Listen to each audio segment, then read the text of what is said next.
On a busy night in a Chinese restaurant, chefs using traditional Chinese wok often cook hundreds of meals.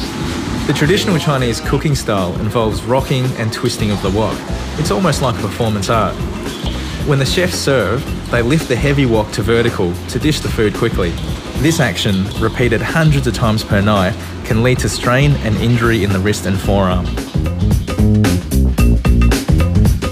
Our invention is an ergonomically designed wok handle for commercial chefs.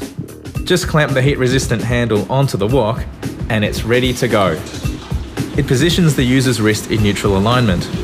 This distributes the workload away from the small muscles to the larger muscle groups, which are far less prone to injury. When the chef lifts the wok to serve, the wok handle provides leverage so that less effort is required. With our invention, chefs can continue their traditional Chinese cooking. Which means we can keep enjoying their fine cuisine. Please welcome from Melbourne, father and son, Su Hui So and Tony So. Okay. Tony, how are you going? Can I just have a go at experiencing how difficult it is? It's got to be with your left hand, doesn't it? Yep. And you're sort of tossing it around, and I can feel it's the muscles here, right? It's one of those actions that you don't have too many problems with until you start doing it repetitively, because there's quite a bit of weight in the wok. I think I'm having problems with it now. And when you come to you've really, oh man, I mean it probably doesn't look that hard, but you sort of, it's all there, isn't it? It's all there. Whereas, can you show us how? Well, you've got two models of it, haven't you? So the the click-on one. How does that work? Yeah, this is the permanent attached or semi-permanent. This one is a quick one. Yeah. You can hook on. Like that, and off you go. As a result, you become very light. When you're stirring it like that, there's virtually no, there's no force on my arm at all. I can feel it a bit, but where I feel it's there on my big, strong biceps. And then when you tip it, again, very easy. So it's really transferring all that force from there to there, right? Absolutely, yep. Well, that's quite good, isn't it? I mean, not the dish, but the method is fantastic. Come over to the panel. Have you had much, feedback from the industry? Because cooking is a traditional game. Many people have been doing it in the same way for hundreds of years. Are they suspicious of your new gadget? Yes, basically different people has the different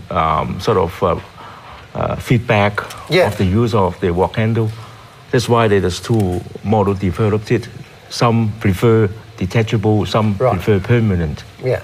Okay, Margaret, what do you think? Does it support the arm without irritating that? Yeah, if you're using it for 7 hours a day. Does that rub up and down, or? Yeah, look, that's a good question. I think that the actual invention is very much in its early phases, and I think different as we sort of develop it, we'll work out different materials and sort of smooth out those areas that might actually irritate the skin.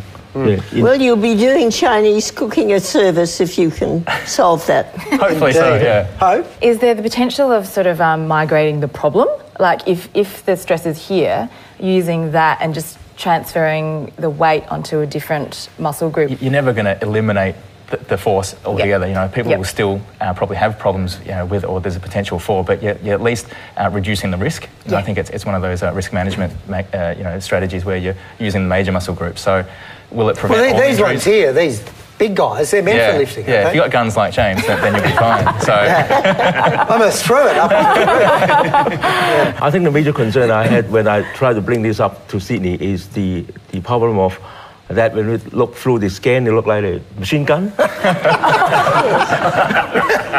Really? That would explain why it took you a week and a half to get here.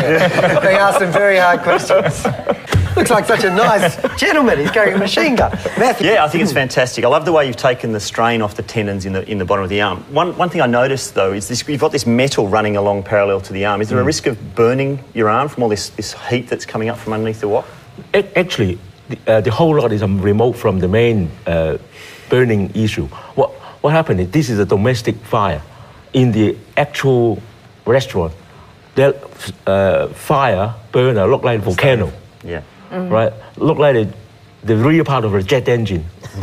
right? And these survive under that condition. Yeah. It's actually a closed stove, so that the flames, contained within a ring.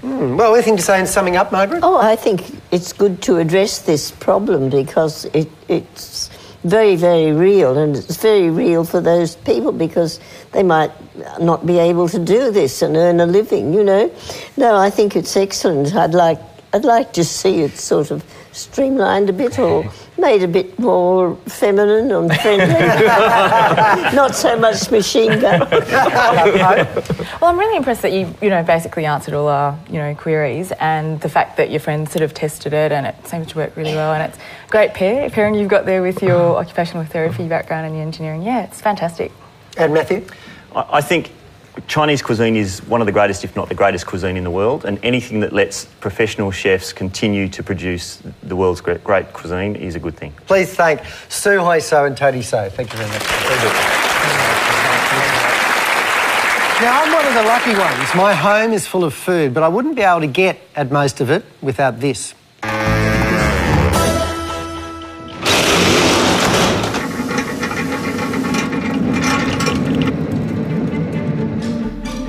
Sometimes food is bountiful.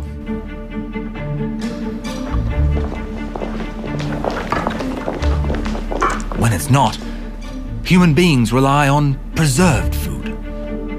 We began by just storing food, either in a cool, dry place or by burying it. Salting was another popular method, as was pickling, smoking, and crystallizing.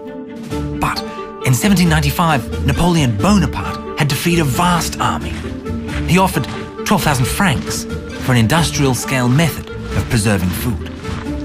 And canned food emerged. But there was a snag. The only way to open a can was with something big and sharp. In fact, it was 50 years after the invention of the can that the world saw the first can opener. Today, we can choose between a profusion of can openers of every style and design.